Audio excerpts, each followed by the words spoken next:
All right. So I'm here to discover, learn some of your personal strategies that you use in writing, that you use in your career, and what kind of advice you would give people who are just coming into the sector. So, first of all, I'd like to understand what is your educational background. Okay, I am a fellow member of ICMA Pakistan, as well as a fellow member of Pakistan PIFA, Pakistan Institute of Financial Accountants, and I am masters in economics as well. Besides that, I am doing SEMA UK, and only one paper left in that. So this is about my education. MashaAllah, very good. All right. So, like, you've done your ICMA, you've done. So, how do you think? What is the factor in your undergraduate degree that relates most to your current position now? Like, which degree would you say helped you the most? Definitely, this ICMAP degree, what I am today is because of this degree. And not only here, but I was away from Pakistan for last for around 13 years, and because of this degree, I am here, and that always helps me a lot. I see, I see. Makes sense. All right. And what about your previous work experience? How has it been through the years? It's a long story. I have around, you can say, 25 years work experience in three countries: Pakistan, and United Arab Emirates and Saudi Arabia. Mhm. And the work experience, the journey is amazing.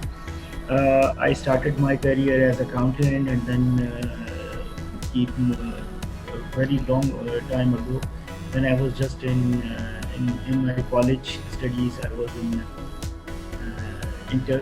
I was appearing in intermediate exam, and then I started doing the job because I belong to a poor family and I have to support my education. So I started doing job in early career, early age.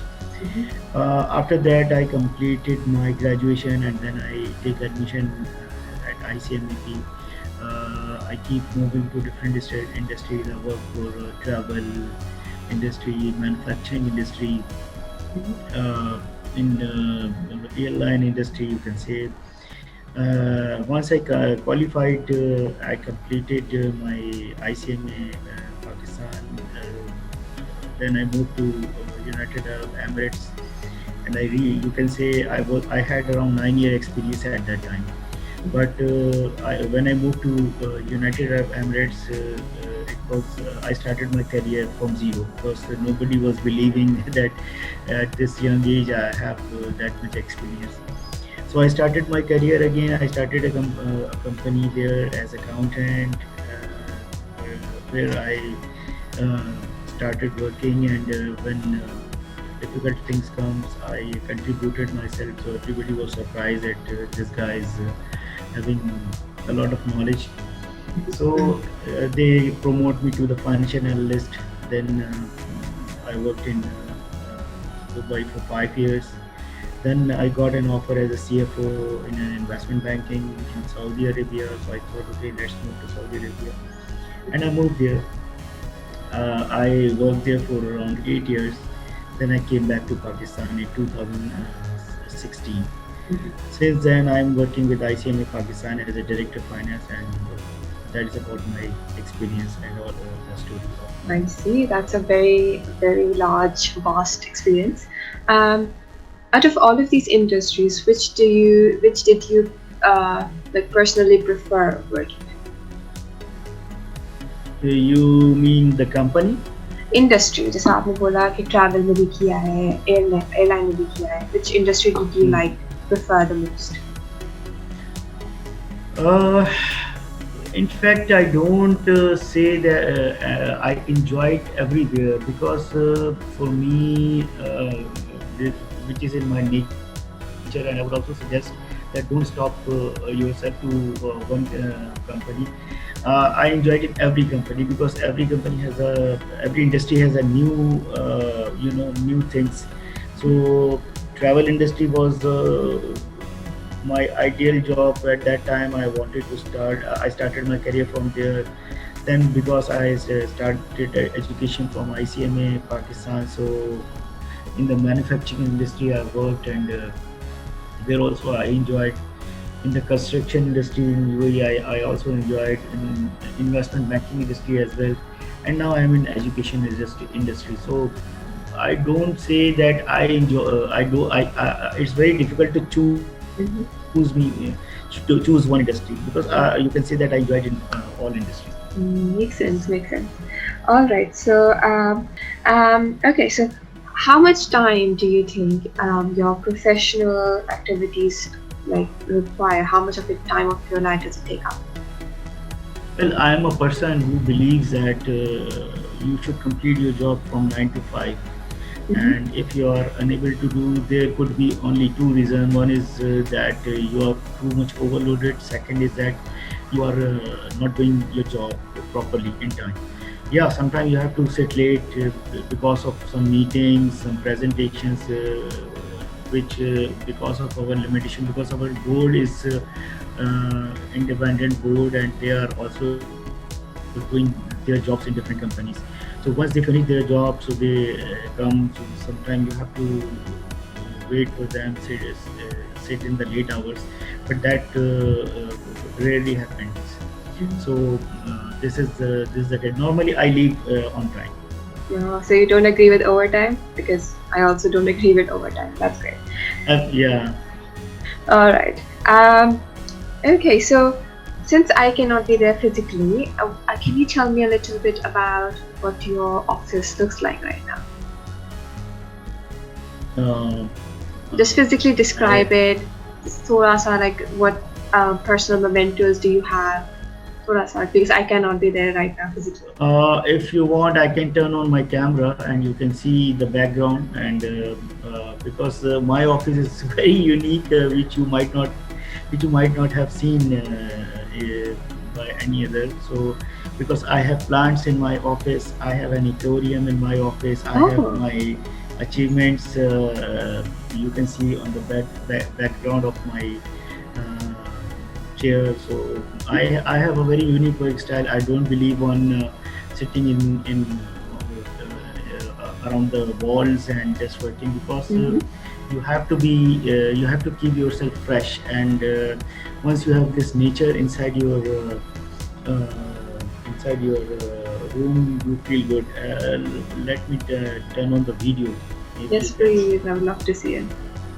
So Hello, sir. so, hello. So you can see on this side there are some achievements. Mm-hmm. I put it in the frames, and on this side I have a small garden. You can see.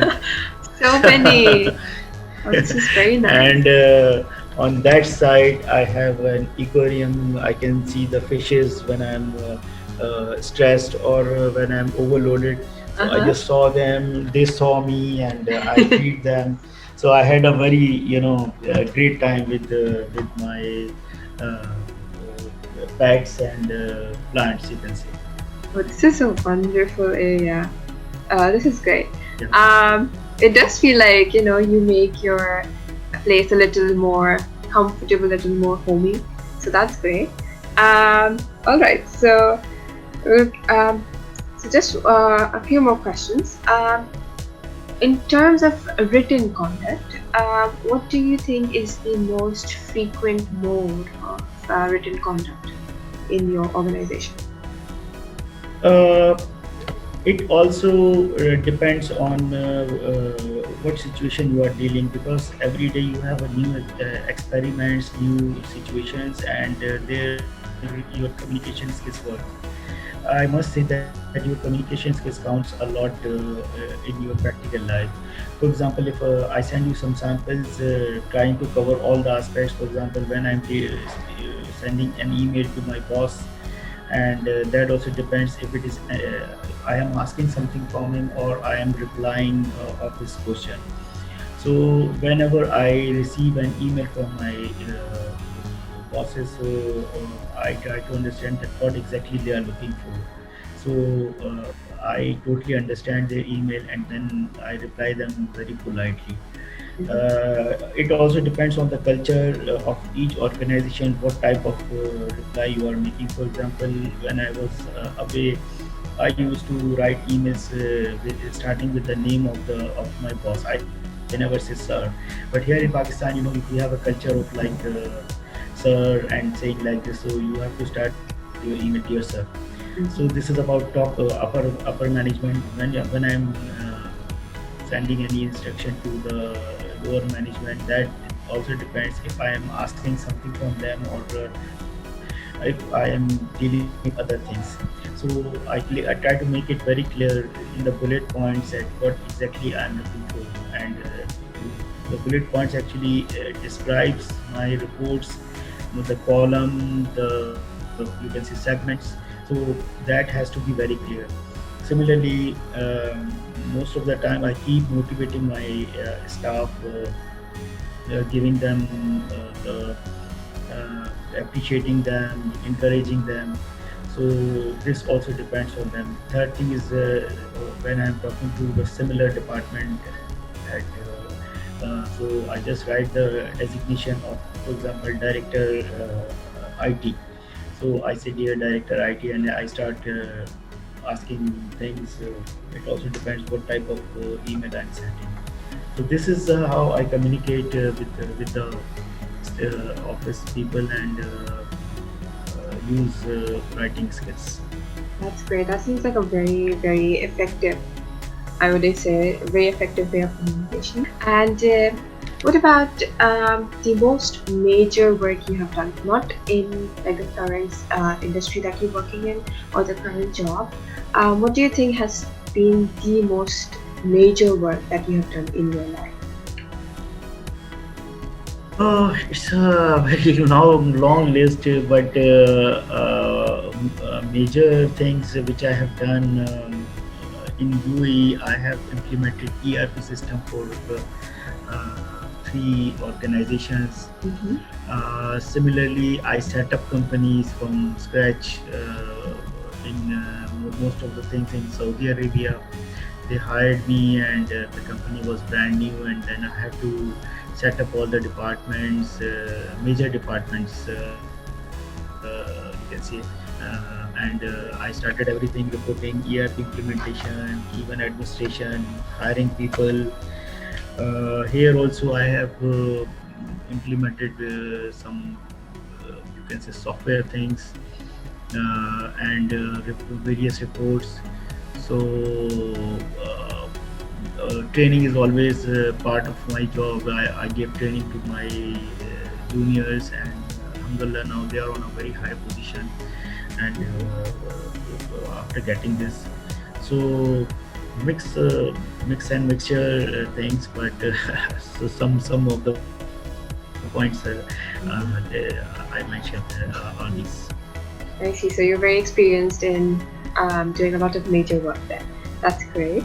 Um, what do you think has been the most challenging thing about your work, and what has been the most rewarding thing about your work?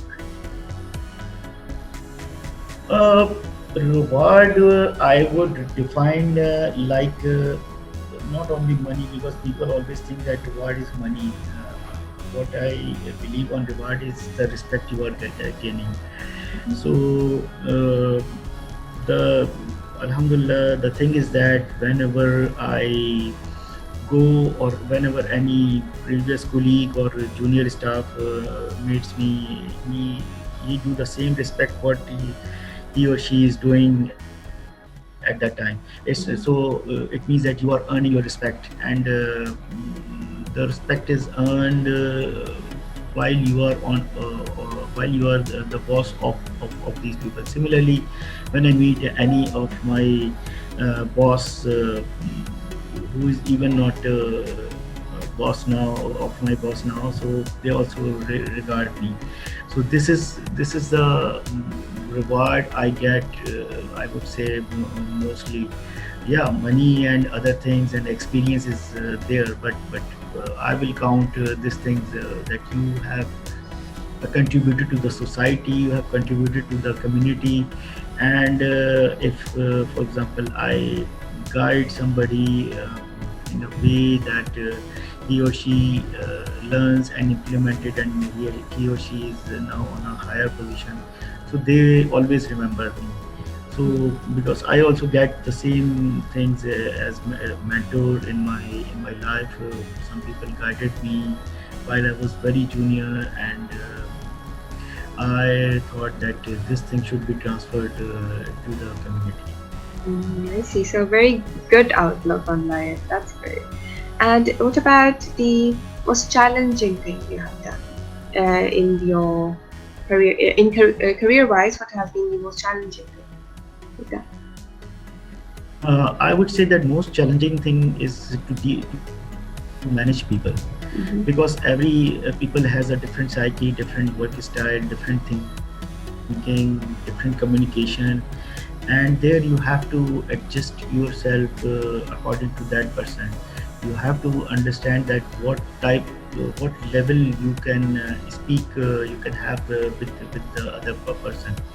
So I have worked around 50 plus personality, different nationalities. I learned this art very well, that how should a communication be made in an effective way. Uh, I think that is one of my good things Allah has given me, that I can be a friend of 6 year old, from 6 year old child till 80 years of old person. When they speak, I make friend very easy. So That's I good. think yeah, yeah. All right. That's actually a very, very good quality. Not everyone has it. So, like, I don't have it, so I'm very envious of this. Very good. Um, so, what about like any communication barriers that you faced throughout this job? Communication barriers, actually, I would say that this is one of the blessings Allah has given to me. But sometimes I face problems when you are dealing with people first time. For example, if when I came here in this organization, I came from multinational company. So, and this organization has different culture. So I try to absorb this culture and try to understand, the people, their mind, their what type of thing they would like to understand. So um, these sort of hurdles I face, but now I am working here for last 5 years, so I know people, I know how to do this. Very important thing is that when you are dealing new people, you have to be very careful and very selective in your words, in your communication, either it is verbal or writing. I agree. I agree. And okay, so what skill do you think that you have, like as a personal skill? What do you think that you have that has helped you throughout your life? As I said that I'm blessed with a very good habit of understanding people and communicating with them. Mhm. So this skill has given me a lot, because when I start speaking and after some time, I start understanding the person, so I adjust my tone automatically. I mean, it happens automatically. That's something given by Allah. So uh, I start speaking with that person in that tone, and that actually really helps me everywhere, either it is my career or dealing with people in generally. Mashallah, that's great. And okay, so what about crisis management? How does that work in your line of work? Yeah, that is a very important, very good question you ask. Crisis management is actually I should say that where your capabilities works, and you have to show you get a chance to prove yourself. Crisis management, people take it as a burden, but whenever this happens in a limited resources, you have to give the maximum output. I enjoy that a lot, and I take it as a new challenge, because the day-to-day routine does not appeal me, and I don't feel good about this. But whenever challenging things and crisis management, these type of things comes.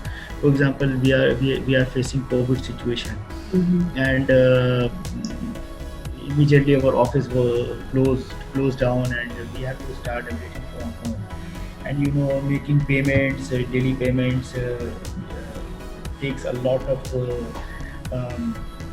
physical works. Like, you have to prepare the checks, you have to prepare the voucher, you have to get the approval thing. So that time, on one day notice, I shifted everything on my laptop. For example, all the approvals are on laptop, vouchers are made in Excel, and I immediately started digitalization of payments. Like, you just go and you approve from your laptop. So that was one of the tough thing. And now, if whatever happens, if even our office is closed for a year, I can manage things easily from my home, and same thing with my team. See, I see. So, in essence, that you do like when you do manage a crisis, you like to be prepared for in the future as well, right? Um, Yeah. all right. So, what about evaluations? Like, do you conduct any evaluations other than like not just training? Do you conduct evaluations? Are you evaluated? How does it work? Yeah, this is part of our annual performance, that evaluation is made. I evaluate all my staff, and but this evaluation is not like a typical evaluation which is made in all organization. I call the person. I tell First, I tell them to fill out the form which I have to fill. So they fill it in a way, and then I start communicating with them. Like, why do you think you are having 8 out of 10? Why you are having 9 out of 10?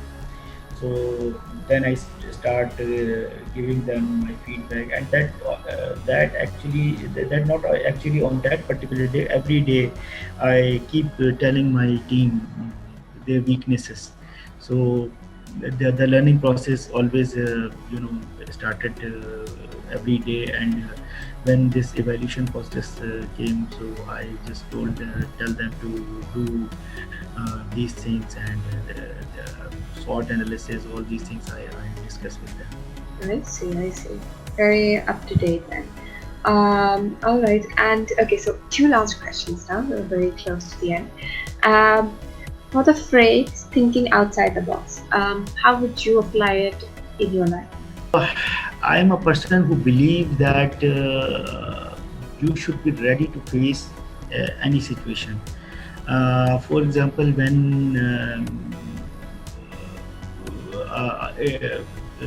actually what happens that these people used to call me for career counseling advice for the students. And I thought, why should not I start it as a YouTube channel? So, but that came like out of the box to my mind. Mm-hmm. But I was reluctant, I was shy, but then I started. Alhamdulillah, now I'm doing good. So this is one example. I mean, when I was in Saudi Arabia and I was planning to come back to Pakistan, So people were saying that why you are leaving. I said no, because out of the box it came to my mind that now, and after evaluation as well, that Saudi Arabia is now going to face problems. Mhm. And the time I moved here, I started my career again in Pakistan. So that was the right decision, because I saw a lot of people who are losing their jobs, and now they are coming and there is no jobs. So sometimes, you have to do unusual things with the evaluation, definitely not like bluntly, and that pays you a lot, and that also come from the experience and your nature of work and your personality. It's a very tough decision, very tough decisions to make. All right, so last question. Um, any advice? I mean, this whole interview has been an advice, basically, but any advice for students in general? Well, for students, I have mm, so many advices, but I will, I will give you some few.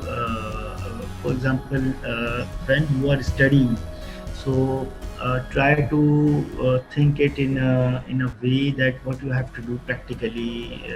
For example, you are doing marketing.